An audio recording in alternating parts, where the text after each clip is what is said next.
warahmatullahi wabarakatuh. Perkenalkan, saya Rizko Maengsari. Saya salah satu dosen Prodi S1 Gizi Fakultas Ilmu Kesehatan Universitas Sulawesi Barat. Saat ini saya sedang menjalankan latsar hari ke-8 untuk distance learning untuk lingkup Kementerian Pendidikan Kebudayaan Riset dan Teknologi bekerja sama dengan BPSDM Sulawesi Barat. Untuk coach kami adalah Ibu Nurbayani SKM SMKes. Terkait tugas individu hari ke-8 untuk distance learning, kami diberi tugas untuk membuat podcast monolog terkait bagaimana penerapan sistem merit di Indonesia, khususnya bagaimana penerapannya di Unsulbar Universitas Sulawesi Barat, kemudian apakah ada aturan atau regulasi terkait penerapan sistem merit baik di Indonesia secara umum maupun secara khusus di Unsulbar, kemudian apakah ada kasus real yang pernah terjadi di Unsulbar terkait penerapan sistem merit. Lahirnya Undang-Undang Nomor 5 Tahun 2014 tentang Aparatur Sipil Negara merupakan harapan baru bagi pelaksanaan manajemen ASN untuk mencetak ASN yang handal, kompeten, dan kompetitif melalui sistem manajemen berbasis merit. Namun dalam penerapan sistem merit tersebut sering terjadi mismatch antara kompetensi pegawai dan kualifikasi jabatan, sehingga menimbulkan beberapa masalah. Di antaranya sering terjadi spoil system dan inkompetensi dalam sistem rekrutmen atau seleksi pegawai, kemudian sering terjadi ketidakidealan dalam struktur kepegawaian baik dari segi kualitas maupun dari segi kuantitas. Kemudian berikutnya terkait kinerja pegawai, baik dari segi efisiensi maupun efektivitas itu kurang optimal, dan selanjutnya terkait tingkat disiplin atau etos kerja dan budaya kerja pegawai yang memang masih kurang atau masih rendah. Oke, selanjutnya kita bahas terkait definisi sistem merit. Sistem merit adalah kebijakan dan manajemen ASN yang berdasarkan pada kualifikasi, kompetensi, dan kinerja secara adil dan wajar tanpa membedakan latar belakang baik politik, suku, agama, ras, warna kulit, umur, jenis kelamin, maupun status kecacatan.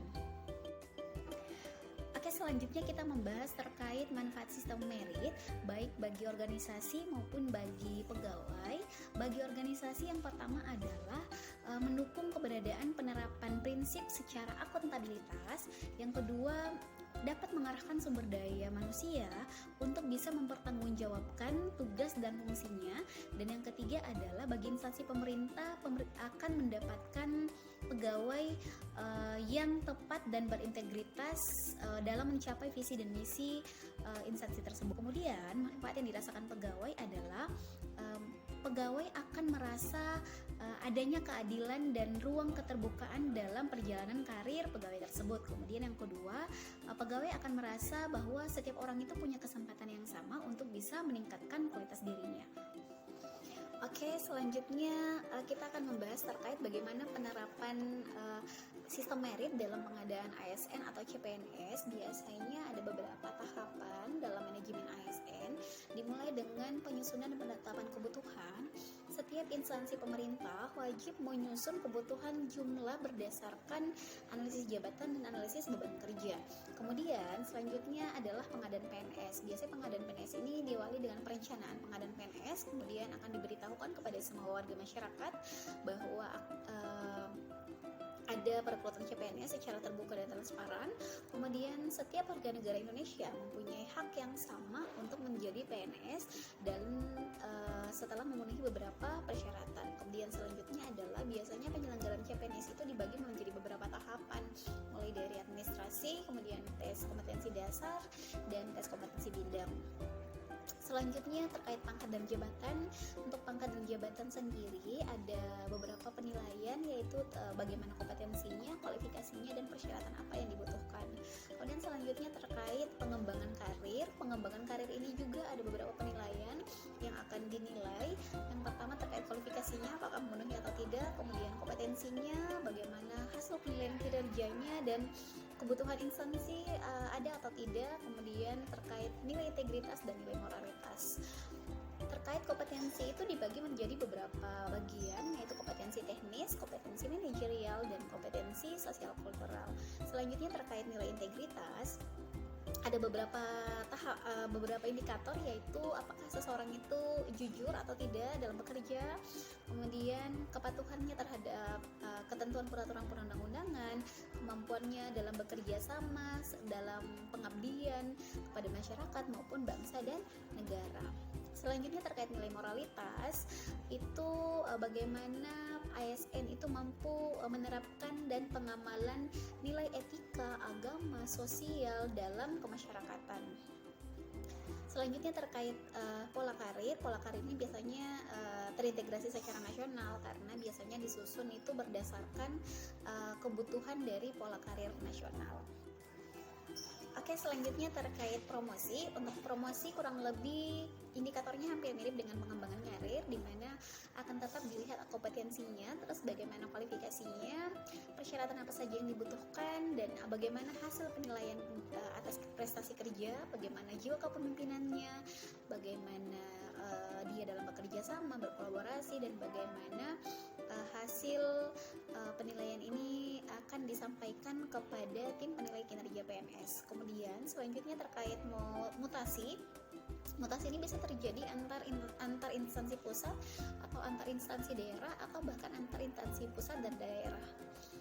Kemudian selanjutnya terkait penilaian kinerja. Kalau penilaian kinerja ini terkait dari bagaimana efektivitas pembinaan PNS, kemudian apakah penilaian kinerja ini sudah sesuai dengan target capaian hasil yang telah dicapai dari perilaku PNS. Kemudian hasil penilaian tersebut akan tetap disampaikan kepada tim penilai kerja, kemudian bisa dijadikan sebagai salah satu persyaratan. Kemudian terkait penggajian dan tunjangan, kalau penggajian ini ada yang namanya gaji pokok, ada tunjangan kerja, dan ada juga tunjangan lain-lain.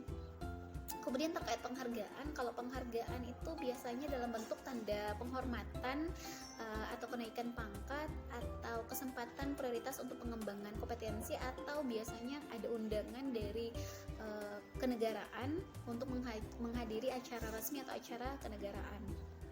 Selanjutnya terkait disiplin ini biasanya kita diikat sama yang namanya tata tertib atau aturan-aturan. Kalau kita melanggar tata tertib tersebut, otomatis pasti akan mendapat yang namanya hukuman dalam bentuk pendisiplinan.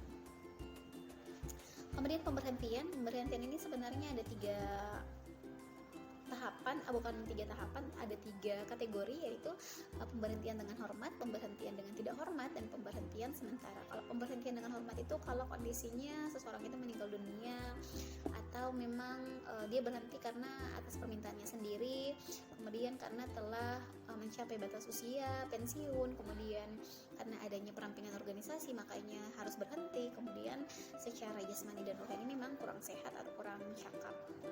Selanjutnya ada pemberhentian tidak hormat maksud saya.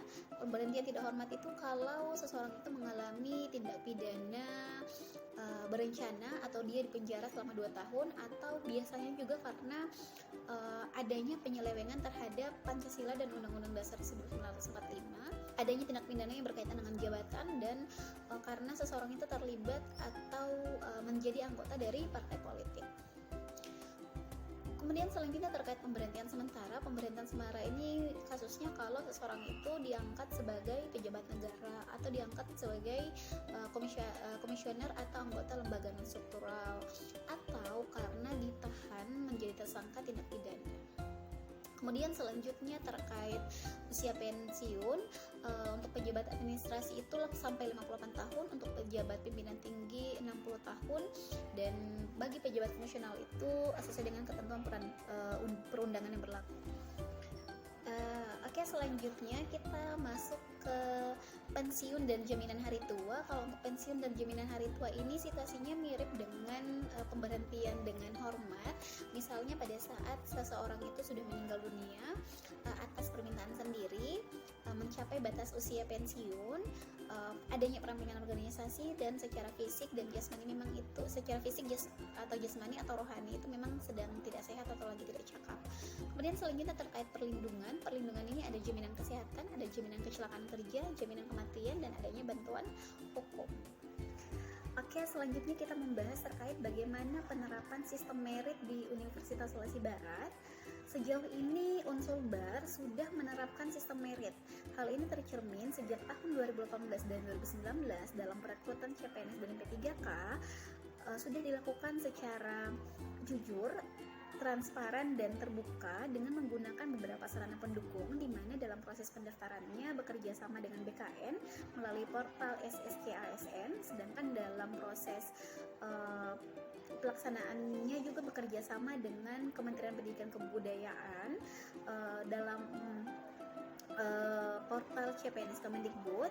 Kemudian dalam proses penyeleksiannya menggunakan sistem CAT, Computer Assist Test, sesuai dengan jumlah formasi dan kualifikasi pendidikan. Proses penyeleksian CPNS ini Unsulbar mengikuti aturan dari Kementerian Pendidikan Kebudayaan, di mana terdiri dari beberapa tahapan, yaitu mulai dari administrasi, tes kompetensi dasar, tes kompetensi bidang, ada wawancara, dan ada micro teaching.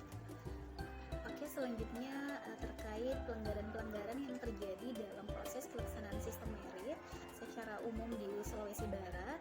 Hal ini terjadi di pemerintah daerah, di mana ada beberapa oknum yang memang melakukan kecurangan dalam proses seleksi CPNS, sehingga oleh pihak pemerintah daerah mengambil tindakan tegas dengan melakukan pemblacklistan terhadap oknum tersebut.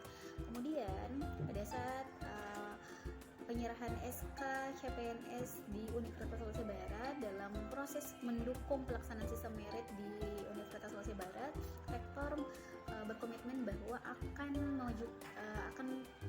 menyejahterakan pegawai dengan tetap memperhatikan kebutuhan pegawai, mulai dari bagaimana penggajian dan tunjangannya, kemudian jaminan pensiun dan hari tua, kemudian agar semua kebutuhan-kebutuhan CPNS itu dipenuhi, maka para CPNS harus secara komitmen juga harus disiplin terhadap kerja dan tanggung jawab yang diberikan.